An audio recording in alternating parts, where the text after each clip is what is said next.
예수님께서 말씀 한마디로 폭풍을 잠재우셨습니다. 오직 말씀 한마디로 폭풍을 잠재웠습니다.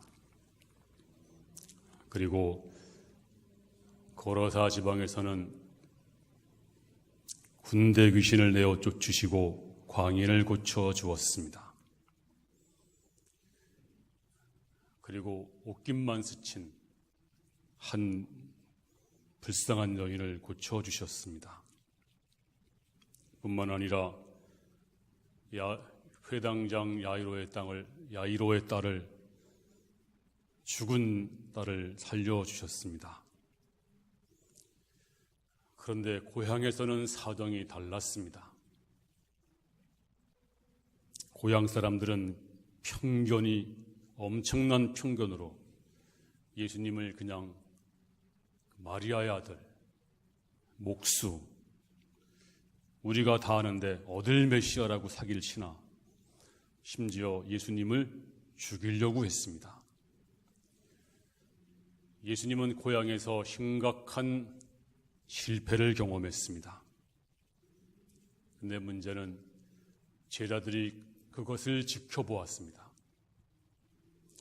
정말 스승으로서 보여주기 싫은 장면이었을지 모릅니다.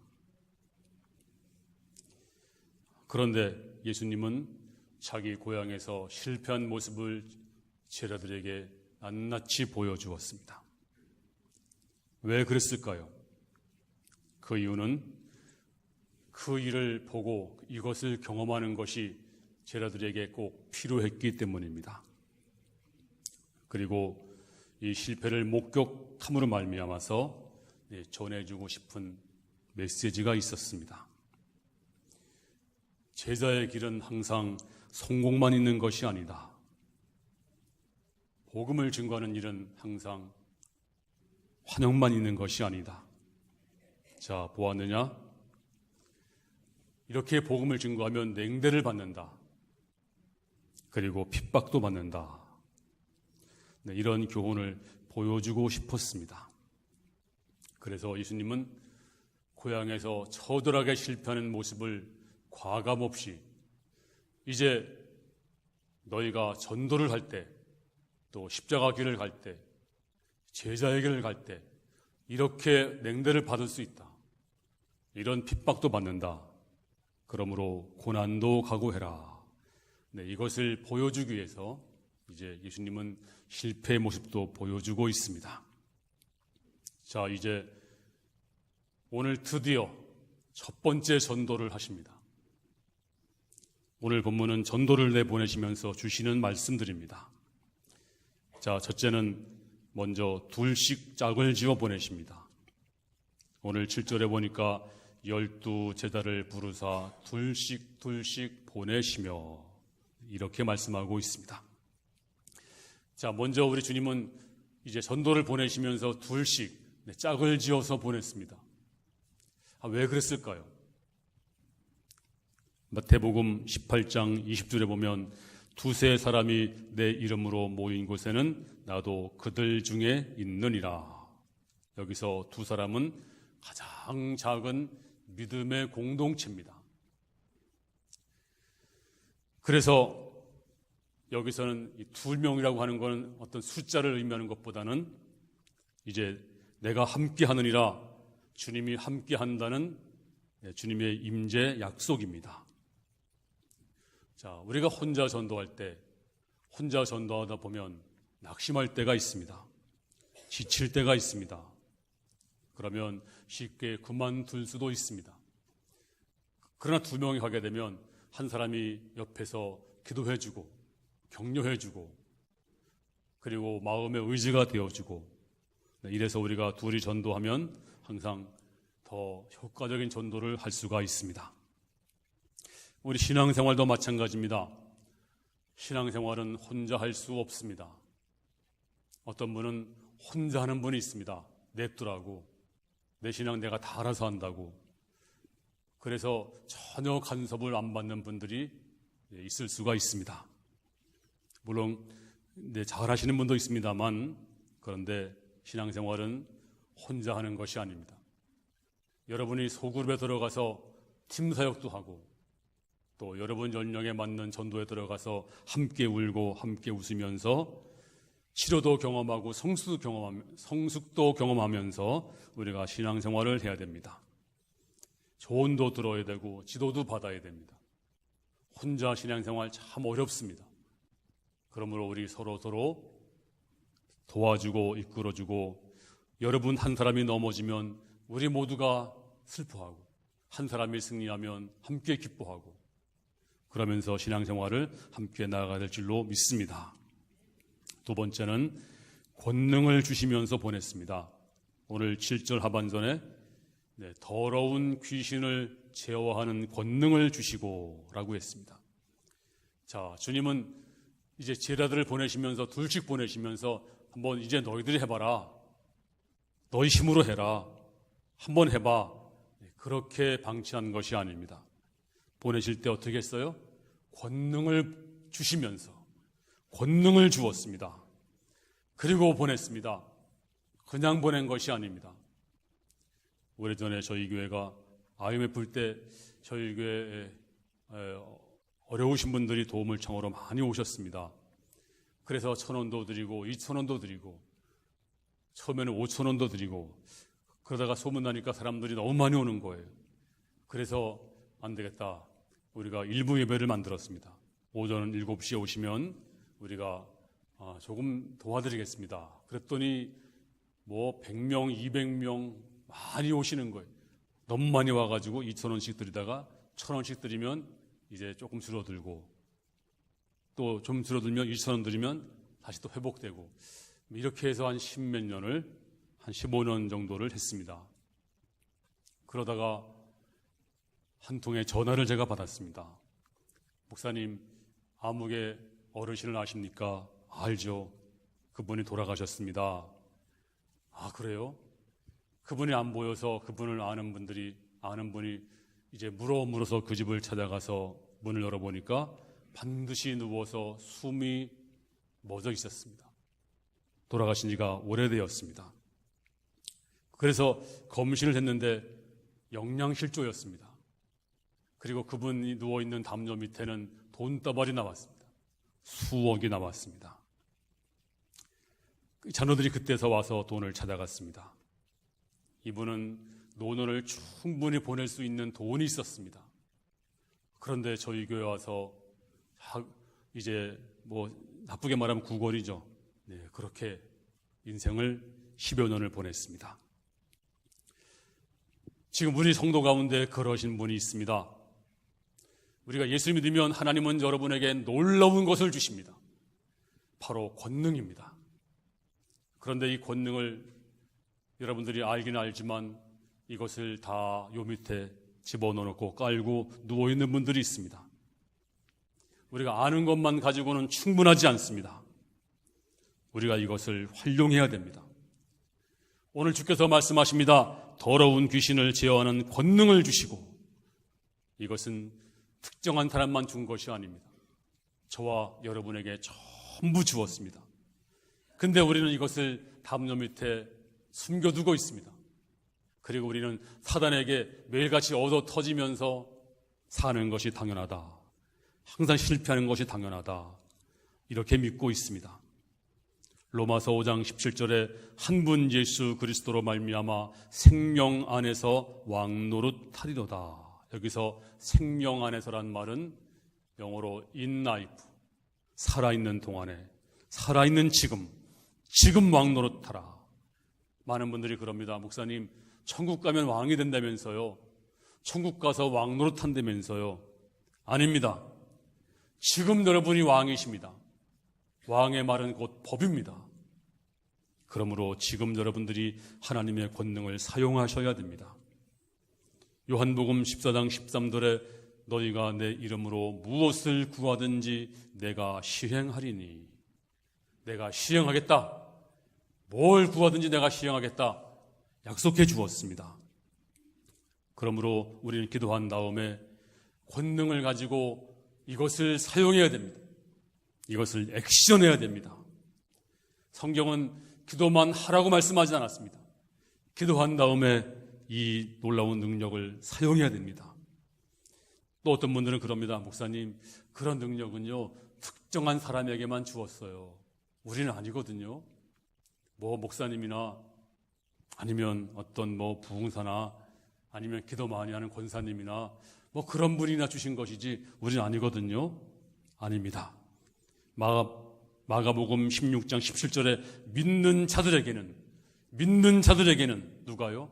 믿는 자들에게는 이런 표적이 따르리니 곧 저희가 내 이름으로 귀신을 쫓아내며 새 방언을 말하며 뱀을 집으며 무슨 독을 마실지라도 해를 받지 아니하며 병든 사람에게 손을 얹은즉 나으리라. 손을 얹은즉 나으리라. 누가요? 믿는 자에게. 그렇습니다. 여러분도 권능을 가지고 있습니다. 여러분도 귀신을 쫓아낼 수가 있습니다. 여러분도 새 방언을 말할 수가 있습니다. 여러분도 병든 사람에게 손을 얹은즉 나을 수가 있습니다. 그러므로 병들면 누구를 오라고 하지 마시고 여러분 자녀는 여러분이 고치십시오. 여러분이 기도하세요. 여러분의 가정에 있는 사단 마귀는 여러분이 쫓아내야 됩니다. 오늘 집사님이 이런 간증을 해주었습니다. 어떤 날 밤에 잠을 자는데 깊은 잠에 있는데 갑자기 깨었습니다. 마음이 불안했습니다. 뭔가 이상하게 나도 모르게 기도가 나왔는데 그게 뭔 기도인지 모르니까 방언으로 기도했습니다. 몹시 불안했습니다. 1시간 동안 이제 기도하다 보니까 찬양으로 변했습니다. 마음이 평온해졌습니다. 그리고 잠이 들었습니다. 근데 아침에 전화가 왔습니다. 누이가 전화하기를 간밤에 네 매형이 교통사고 당해서 목이 부러졌는데 그 응급 의사가 말하기를 중태인데 완전 반신불수가 되든지 죽든지 둘 중에 하나라고. 그래서 물었습니다. 언니, 그러면 그 사고당한 시간이 몇 시예요? 자기가 기도한 시간과 똑같아요. 그래서 이렇게 외쳤대요. 염려하지 마세요. 하나님이 지켜주셨습니다. 완쾌될 것입니다. 걱정하지 마세요. 그리고 전화를 끊었습니다. 이제 아침에 한 10시가 돼도 또 전화가 왔습니다. 그가 말하기를 근데 기적이 발생했어. 의사가 다시 보더니 이상하대. 그래서 고정판만 두르고 퇴원했어. 마비되지 않았어. 괜찮대. 그렇습니다. 하나님은 여러분에게 권능을 주었습니다. 이 권능은 전도할 때만 필요한 것이 아닙니다. 저와 여러분 일상생활에서 이 권능이 필요합니다. 그러므로 오늘 주님은 너희끼리 해봐라 말씀한 것이 아니고 권능을 주었습니다. 회사 일도 가정 일도 우리가 주님의 권능으로 하는 것입니다. 오늘 권능은 여러분의 기도 많이 해서 오는 것이 아닙니다. 믿는 자에게 다 주어진 것입니다. 그러므로 믿음으로 기도하십시오. 믿음으로 실행하시기 바랍니다. 또 이 복음을 증거하게 되면 이 사단 마귀는 죽기 살기로 덤벼듭니다. 그래서 권능이 필요합니다. 이 권능으로 역사하는 주님의 능력을 반드시 받기를 주님의 이름으로 축원합니다. 한 목사님이 저에게 이런 말씀을 지난번에 해주셨는데요. 교회에서 이제 청년부가 단기 선교를 떠났습니다. 그리고 이제 목사님이 기도를 했는데 그때 누가 갔냐면 교회 나온 지 한 달밖에 안 된 청년이 갔어요. 한 달밖에 안 된 청년이 그냥 교회에서 가자니까 간 거예요. 그래서 이제 이 청년들이 선교하면서 이 마을 저 마을 다니면서 가서 복음을 전하고 또 약품도 전달하고 기도도 해주고 여러 가지 이제 선교 활동하는데 어느 깊은 마을에 들어갔대요. 들어갔는데 한 달밖에 안 된 청년이 거기 보니까 한 소경이 앉아 있더라는 거예요. 그 아버지가 식구가 이렇게 있는데 그 아버지가 소경이었답니다. 나이가 한 40쯤 된 아버지가. 그래서 얼떨결에 우리 목사님이 기도하라고 그랬지. 그래서 그냥 그 소경을 교회 한 달밖에 안 된 아이가 기도했대요. 하나님, 제가 기도하니 이 소경이 눈을 뜨게 해주세요. 그리고 눈을 뜰 줄로 믿습니다. 했더니 눈이 번쩍 뜬 거예요. 이 소경이. 그러니까 그 집 사람이 놀랐습니다. 아이들도 놀래고 부인도 놀래고. 근데 가장 크게 놀란 사람이 누굴까요? 이 청년이 제일 놀랐어요. 너무너무 놀랐어요. 미칠 정도로 놀랐습니다. 자기가 기도하고 났으니 상상도 못할 일이 벌어졌으니 그래가지고 이 아이가 완전히 거기서 180도 달라지고 한국에 돌아와서 지금 신학교 1학년 들어갔습니다. 그런 얘기를 들었습니다. 그렇습니다. 우리에겐 능력이 와 있습니다. 여러분, 신앙생활 오래 했다고 오는 것이 아닙니다. 기도 많이 한다고 오는 것이 아닙니다. 이미 와 있습니다. 이것을 믿고 활용하는 자가, 이것을 믿고 액션하는 자에게 이런 능력이 나타날 줄로 믿습니다. 그 다음에 세 번째는 온전히 의지하라. 자, 8절로 9절까지 다 같이 읽겠습니다. 시작. 명하시되 여행을 위하여 지팡이 외에는 양식이나 배낭이나 전대의 돈이나 아무것도 가지지 말며 신만 신고 두 벌 옷도 입지 말라 하시고. 자, 주님이 말씀합니다. 해도 너무하십니다. 이 살라는 건지 죽으라는 건지 전부 갖지 말고 달랑 뭐라고요? 지팡이 하나, 옷 한 벌, 신발 한 켤레, 이것만 가지고 가라. 심지어 배낭, 물건을 담을 배낭도 가져가지 말라. 또 돈 가져가지 말라. 이 말씀이 뭘까요? 제가 어려서 어디 가게 되면 돈이 좀 주머니에 있으면 왠지 마음이 든든해요. 배가 안 고파요. 점심을 안 먹어도 뭐 언젠가 먹으면 되니까.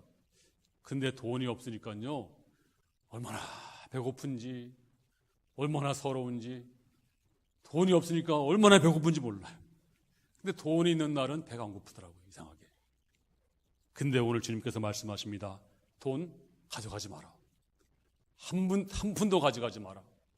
배낭도 매지 마라. 단지 지팡이와, 왜냐하면 지팡이 그 당시에 그 이스라엘은 예루살렘이 해발 700이고 또 저 사이에는 해저 400입니다. 그리고 길이 얼마나 험한지 모릅니다. 저 예루살렘이 추우면 저 사이에는 아주 엄청 더운, 기온이 막 왔다 갔다 하는 그런 나라입니다. 그러니까 지팡이가 필요하죠. 또 거의 돌밭이니까 신발이 필요하죠. 또 너무 그냥 그 기온이 왔다 갔다 하니까 옷은 필요한데, 이거 세 가지 외에는 옷 달랑 한 벌, 지팡이 하나, 신발 한 켤레, 이거 외에는 아무것도 가지지 말라. 그러면 가다가 굶어 죽으란 말입니까? 네, 그런 의미가 아닙니다. 이 말씀은 전도할 때, 너희가 하나님의 일을 할 때, 인생을 살아갈 때 영적 전쟁이니 온전히 하나님만 의지하라. 할렐루야. 온전히 하나님만 의지하라. 너희 인생사도 너희 물질이 너를 지켜주는 것이 아니다. 내가 인생을 살아갈 때 내 주머니가 너를 지켜주는 것이 아니다. 하나님이 너를 지켜준다. 하나님이 보호하신다. 그러므로 하나님을 온전히 의지하라. 이렇게 말씀해 주고 있는 줄로 믿습니다. 그래서 이 말씀을 그대로 믿은 사람들이 많습니다. 실제로 믿고 증명해낸 사람이 수없이 많지만 딱 2명 있죠. 제가 2명만 소개하겠습니다. 한 사람은 영국의 조지 물러 목사님. 이분이 어떻게 헤아려는지 모르지만 5만 번을 응답받았대요. 기도 응답을. 이분이 1834년에 영국 브리스톨에서 콜레라가 발생해가지고 무려 순식간에 고아가 2,000명이 생겼습니다. 그 마을에. 그래서 처음에 이제 기도했습니다. 하나님, 이 2,000명의 고아들을 제 고아원을 지어야 됩니까? 안 지어야 됩니까? 만약에 1,000파운드를 주시면, 내일까지 주시면 제가 고아원을 하고요. 안 주시면 제가 못하는 걸로 알고 포기하겠습니다. 했더니 1,000파운드가 갑자기 생겼어요. 그래가지고 1,000파운드를 가지고서 2,000명의 고아를 이제 먹이는데, 기도를 한 번도 외부에가 돈 벌린 적이 없대요. 한 번도 요청한 적이 없대요. 근데 이상하게도 한 번도 굶긴 적이 없대요. 한 번은 이제 식사 시간이 됐습니다. 5분 전입니다. 1분 전입니다. 아무 양식이 없습니다. 2,000명이 다 굶어야 됩니다. 그런데 이제 딱 식사 시간이 정각이 다 되니까 하나님, 이제 다 굶어야 됩니다 하는데 누가 초인종을 띵동 누릅니다. 한 트럭 운전사가 말하기를, 여기 원장님, 길을 지나다가 트럭이 글쎄 바퀴가 빠져가지고 못 나옵니다. 근데 트럭에는 엄청난 저 빵이 실려 있는데 이거 다 상합니다. 이거 좀 갖다 드세요. 네, 이런 기적들이 무려 5만 번의 응답을 받았습니다. 그렇습니다. 돈을 의지하지 말라. 주머니에 의지하지 말라. 전대를 의지하지 말라. 너를 지키는 것은 오직 하나님이다. 그렇습니다. 또 중국 선교사 허슨 테일러, 이분이 1854년에 중국 선교사로 갔습니다. 영국에서. 그런데 영국 본국에서 연락이 옵니다. 지금 여러 가지 중국과 갈등으로 인해서 선교비를 보낼 수 없으니 빨리 돌아오시오 라는 전보를 받았습니다. 그때 허슨 테일러는 나를 먹이시는 것은 하나님이다. 본국의 그 선교지 돈이 아니다. 그래서 내가 이 영혼을 두고 떠날 수 없다. 떠나지 않았습니다. 그 후 50년 동안 그는 한 번도 굶지 않았대요. 하나님이 여기서 저기서 그를 도와주시고 그에게 선교를 보내주시고 그래서 50년 동안 전도했습니다. 그가 설립한 선교회가 지금의 OMF입니다. 이 소속 선교사들은 절대로 어디 가서 모금하지 않습니다. 오직 믿음의 선교, 하나님을 주신다. 하나님을 믿습니다. 그리고 온전히 하나님께 의지했더니 하나님께서 저들에게 먹을 것, 입을 것을 주신 줄로 믿습니다. 여러분께서 혹시 그러면 아무것도 하지 말고 그냥 가만히 있자, 이것이 아닙니다. 무책임과 믿음은 다른 것입니다. 우리가 시간과 물질과 노력과 최선을 다한 다음에 그 다음에 전전긍긍하거나 주판을 놓거나 걱정 근심하는 것이 아니라 하나님 믿는 것이지 아무것도 하지 않는 것, 그것은 죄악입니다. 그러므로 이제 하나님 앞에 나가서 우리가 나갈 때 하나님을 온전히 의지해야 됩니다. 예수님의 제자들 전부 다 순교당했습니다. 그런데 먹을 것이 없어서 굶어 죽은 사람은 없어요. 또 잠잘 곳이 없어서 얼어 죽은 사람은 없습니다. 다 선교하다가 전도하다가 다 순교당했습니다. 그러므로 우리는 믿음으로, 오직 믿음으로 하나님께 온전히 의지하고 여러분 생활도 또 전도도 모든 것도 가정생활도 직장생활도 믿음으로 할 수 있기를 주님의 이름으로 축원합니다. 마지막 결론은 환영과 핍박도 각오하라 그랬습니다. 오늘 10절에 또 이르시되 어디서든지 누구 집에 들어가거든 그곳을 떠나기까지 거기 유하라. 이것은 대환영입니다. 전도하다 보면 어서 오세요. 얼마나 수고 많으세요. 우리 집에 머무세요. 그러면 그 집에서 머물라. 얼마나 용기 백배하겠습니까? 그럴 수가 있습니다. 하지만 다 그런 것이 아닙니다. 11절 어느 곳에든지 너희를 영접하지 아니하고 너희 말을 듣지도 아니하거든 거기서 나갈 때 발 아래 먼지를 떨어버려 그들에게 증거를 삼으라. 두 번째는 엄청난 냉대입니다. 핍박입니다. 근데 어떤 분은 이 말씀 오해해서 복음 증거다 안 들으면 먼지를 떨어버리라고 그러니까 먼지 떨어버리자. 그리고 뒤도 안 돌아보는 분이 있습니다만 이 말씀은 그런 뜻이 아니라 그들에게 논쟁하지 말고 다투지 말고 하나님께 온전히 맡기고 복음만 전하라. 그런 사람이 있으면 낙심하잖아요. 낙심하지 말라는 뜻이지. 그것 때문에 주눅 들지 말라는 뜻이지. 또 심판날에 그 사람들이 왜 우리에게 복음 안 전했어요? 이걸 증거로 세우기 위함이지 저주하라는 말이 아닙니다. 그렇습니다. 우리가 복음을 증거하다가 환영받을 수가 있습니다. 냉대받을 수가 있습니다. 여러분 인생을 살다가도 그렇습니다. 냉대받을 수가 있습니다. 환영받을 수가 있습니다. 하지만 낙심하지 마십시오. 이제 우리는 핍박을 받더라도 이제 다음 주부터는 우리에게 새 생명 축제가 시작됩니다. 정말 제가 제일 밉다 그러면 안 됩니다. 하나님께서 섭섭하신 분들이 있을 것 같아요.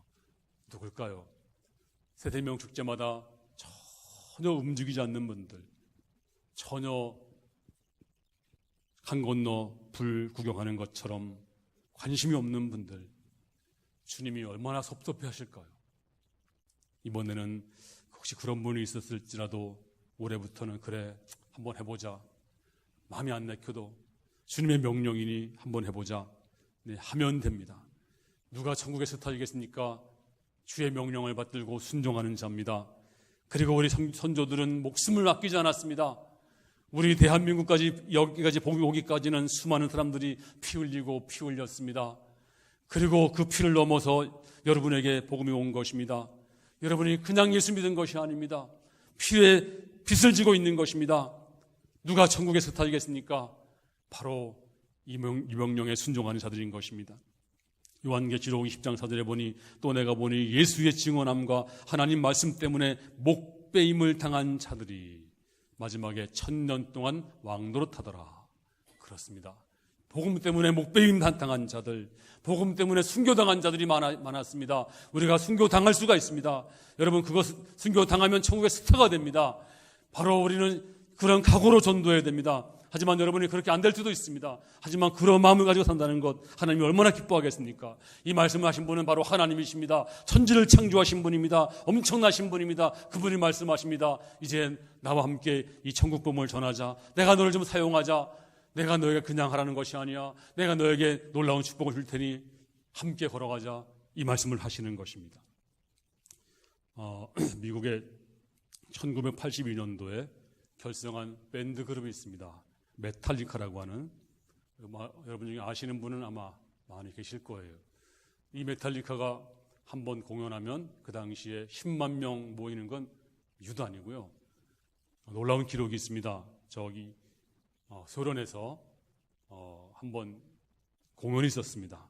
그런데 비행기가 막 뜨고 난리가 났는데 공식적으로 100만 명이 모였다, 200만 명이 모였다. 한 칸에 엄청나게 모였어요. 네, 그런 사람들이었습니다. 그 당시에. 그리고 그 멤버 중에 리더격인 기타 보컬을 맡고 있는 제임스 해필드라고 하는 사람이 있습니다. 이 사람이 별명이 딸바보입니다. 딸바보. 딸이 하나 있었는데 이 딸이 아버지를 닮아서 노래를 참 잘했대요. 그러니까 이제 학교에서 대표로 학교회 때 독창을 하게 됐습니다. 노래를 잘하니까. 그래서 이제 딸이 선생님께 물었습니다. 선생님, 우리 아빠가 반주해도 돼요? 그러니까 선생님이, 야, 네 아빠가 뭐 하시는데?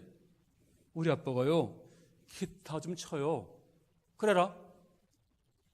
좀 치냐? 네, 좀 쳐요. 그래, 그럼 그렇게 드디어 학예의 날이 왔습니다. 부모들이 함사모 몰려와서 자리를 차지했습니다. 이제 이 아이가 독창하는 시간이 됐습니다. 어디선가 기타가 세상 들어보지 못한, 그런 데서는 들어보지 못한 기타 음이 흘러나왔습니다. 사람들 눈이 휘둥그레져서, 아니, 누가 이렇게 멋진 기타를 연주하나 싶어서 시선을 고정시켰습니다. 기타 그 음질에 맞추어서 아이가 노래를 청아하게 불렀습니다. 반주가 너무 좋으니까 노래가 너무 아름답게 들려오는 거예요. 노래가 끝나지도 않았는데 사람들이 입을 벌리고 다 보고 있는데 한 남자가 크게 외쳤습니다. 저 사람은 메탈리카다! 사람들이 다시 보니까 메탈리카예요. 그래서 가장 먼저 뒤로 넘어진 사람이 누굴까요? 담임 선생님이 뒤로 벌렁 넘어졌습니다. 어떻게 저 사람이 제가 아버지가 메탈리카였구나. 뒤로 넘어져 버리고 그날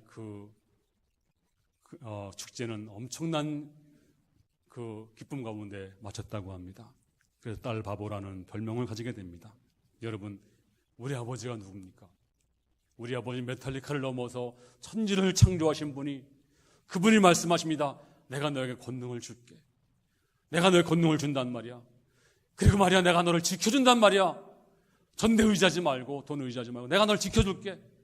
한번 나가봐. 그리고 냉대를 받을 수가 있어. 하지만 내가 너에게 상급을 줄게. 한번 같이 가자고.